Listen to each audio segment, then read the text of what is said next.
Changamire anonzi Machingura Raymond. Shora Garerenyu in English James.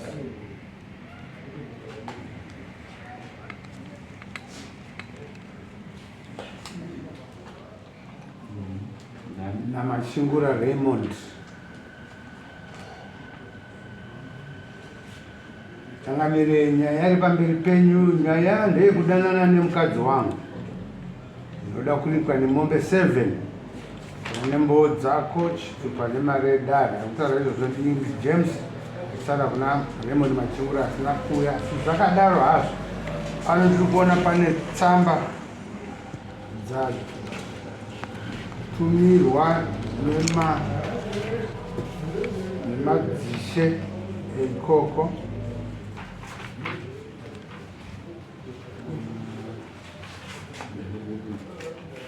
Kwatandi muchatisi ndiri kwatandi edmenye muchatisi kwatandi akutaura kuti case transfer from headman muchatisi under chief tandi to chief Makoni nyaya dzakatransfer kubva kwawo kuti dziuye kwamuri. I headman muchatisi of chief tandi. This letter gives authorization to Chief Makoni to preside over the case of James English applicant and Raymond Machingura defendant. The defendant Raymond Machingura was caught doing adultery practice with the applicant's wife. I, as the village head, has transferred the case to Chief Makoni.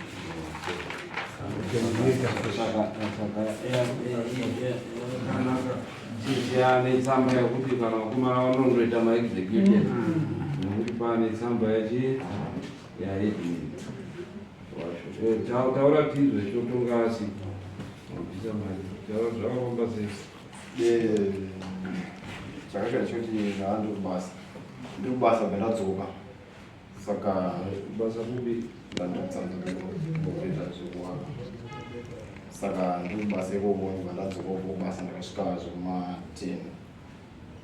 10 dzemani zvotime dzandakasvika ndasvika ndaswera zvakanakisisa mukadzi anaumudza ndabuda ndaenda kupi time ndakadzoka kubva kuna ndaenda kutime ndakasvika mukadzi asipo saka ndakangoita zvokukonzwa angori mafunga funga kutaura ndozvoita chi ndope ndakatresa ndichitresa ndokendakasvika kwakakuine mudzimai wangu naRaymond Machingura wari ikoko wakagara wavachidii wachikisana wari kupi wari ikoko. At first tisvika ipapo ndakaita zvekuhwandira ndope ndakabva ndatora mapictures endakatora ipapo. Anonzi ani mudzimai wenyu? Mudzimai wangu anonzi Grace Mushongwa. Ndope ndakabva ndatora mapictures. Pendakabuda wakada kubva wavhunduka vhunduka ndikati ano chikukondinyai muite zvamanga muchidii zvamanga muchiita. Ndopa wakazogarisana pakati makumbo nemakagara mukadzi akagara pasi ndakazotrafuta mamuchi mafotos saka mawitness acho mafotos ainawo pai ari mufoni.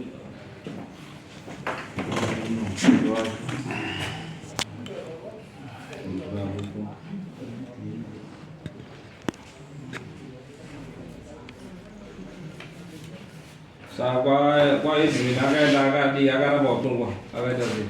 Yes, akaramba kutongwa haana kuatenda haana atenda. Raymond wacho. Yes. Ine kumwe ndovekabasi slide pane mamwe ndakatanga kutora at first tu Akabatirira kana kamuzongo ndinenge mukadzara ukakanaka but musoro wacho watokisa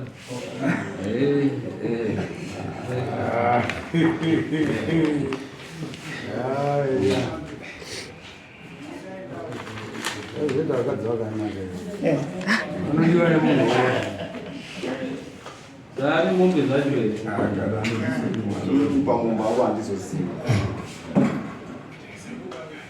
sabhuku aka aripo sabhuku wacho ndi akagara apo sabhuku yasoro wacho ane mombe here manje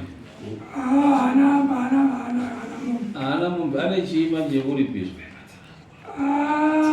hatingazivi magarira anogara pamushapani magaira sora angarugara pampenkomo wakasheka ndakasheka ukaita mkomo unge mafudza mombe akungogara kungogara chete asina chinhu saka anotorerwa chiino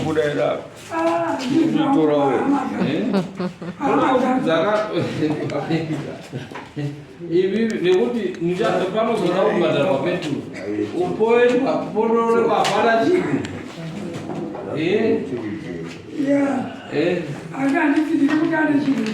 haana chinhu machainyoka imuruzevha ndangodzinya kutaona sekuru wangu tisaona kaira so pamba baba anga kugara anga akakumbira papa pekugara vatakubva na sekuru wangu iwawo mukoma wavo ndienda pamba pangu kuti waigara gwara renguva iyi saka vaga kusvikira sekuru aya wafi saka sekuru aya wangu asina mwana mazwa wafa iwo ndambuya wese wakashaika makore akapedza sekuru wakati machingura iwe chibva pamusha pangu ndikuti hama yangu pasi saka ichidzokera kokuti kumusha kwaukwauka ari kutonedza izvi ari kuramba kutometa ine mumba imomo mutone hembe dzamukoma wavo wasekuru murikutadza mudzinga musabhuku zvakare abve pano ari kutonedza izvi kutaura unomba une hembe dzadzabhoyewa dzambuya nedzasekuru zvese saka chinotongoitika kuti ungomuvhitaka tingaite sei imishe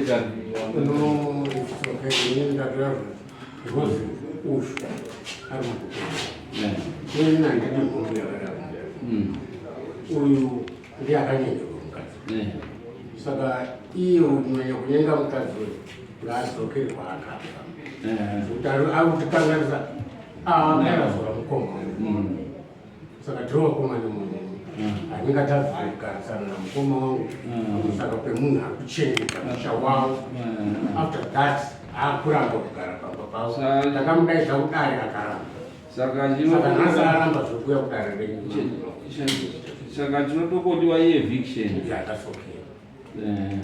ieviction nekuti watadza kugara newamwe zvakanaka nekuti apa totongoisa eviction kuti so that mapurisa auya otora zvinhu zvake imwe muripo zvamukomani zvosara obva aevhictwa pamba ipapo ndo zvatingatoite nekuti munoripirwa nei hapana saka also now I think zvine weight because chine property yemufi hama dzemufi dzichine zvekuita nemusha uyu plus property yemukati I think eviction munhu hapana chatinongotora apa hapana chipa ndiona machainyoka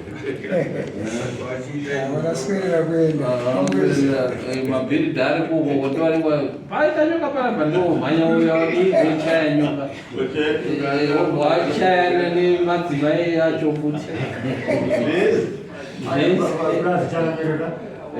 It's not the first offense.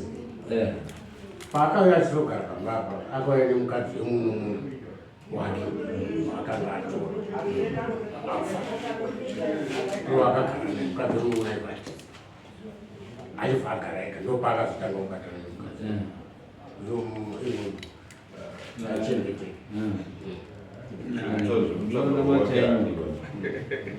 ene machainyoka akabatira mukadzi wako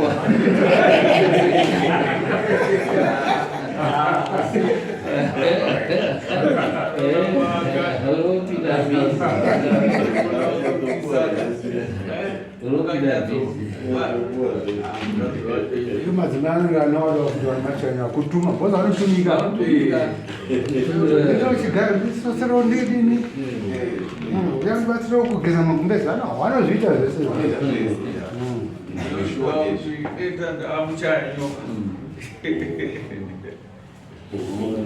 machainyoka eviction ndo yanoita zvamasabhuku acho avherekeza ende ari kurambira then dare rosimuka kuti indomuevhitisa mune mazototsvaga mari yepeturu yekuti vakomana vaende kundomuevhita Saka paMudzimai ona mari yepetrol moyo tokupa nguva yakadii ende vaunzwa kuti vakomana imari i2800 kuti vaende kumwedzi unoza haya motikari inoenda nawo ziabviswa nzvaro dzose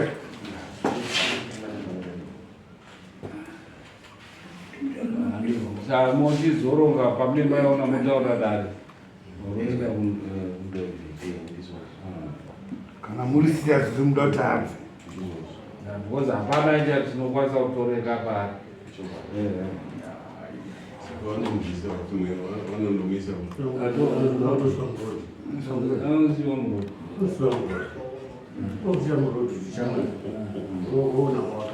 Unaona iko ya neno kusia mchana.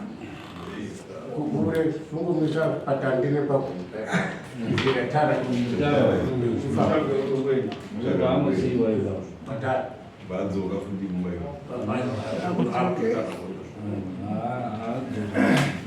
pane hondo vadzo kana muri kuretisha